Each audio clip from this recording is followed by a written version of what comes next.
Bonjour à tous et bienvenue dans votre Info News. Voici les titres du 24 janvier 2018.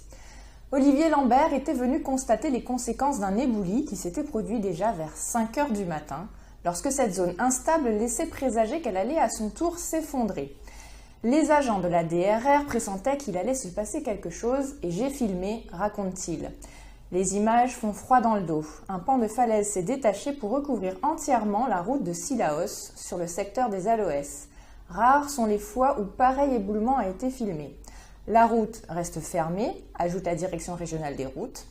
Les convois sont évidemment annulés jusqu'à nouvel ordre.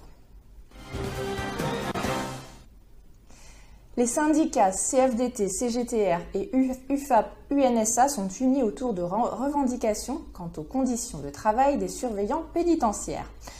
Plusieurs agressions récentes en métropole sont venues appuyer leurs arguments face à une augmentation de la violence carcérale. Ils réclament une évolution statutaire avec un passage en catégorie B. Un surveillant pénitentiaire débute à 1 300 € par mois, tandis que le syndicat en réclame 1 800 à 2 000. Ils n'écartent pas la possibilité de prolonger le mouvement si leurs revendications n'étaient pas satisfaites. Vincent Pardoux, secrétaire local du syndicat FO pénitentiaire à Saint-Denis, interrogé par Samuel Hirlepen. La situation est bloquée, nous sommes particulièrement montés car la ministre n'a pas du tout répondu à nos attentes, les trois organisations syndicales, très clairement. Donc nous bloquons l'établissement jusqu'à nouvel ordre et nous attendons bien sûr des nouvelles au niveau national. Alors très clairement c'est la mise en place d'une équipe cynophile de façon à pouvoir détecter les stupéfiants qui pourraient être mutualisés sur les trois établissements, Saint-Denis, Le Port et Saint-Pierre, c'est très clairement une des premières revendications.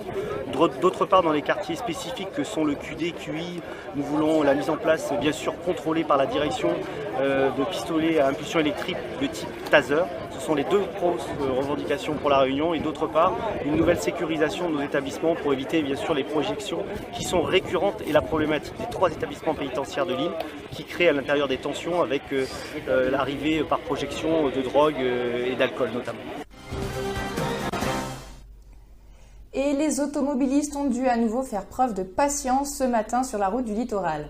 Suite aux dernières fortes précipitations, l'axe a été basculé sur les voies côté mer.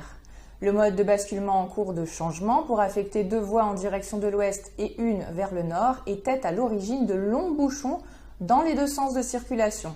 On comptait plus d'une dizaine de kilomètres de ralentissement à Saint-Denis depuis la Jamaïque et le boulevard Sud.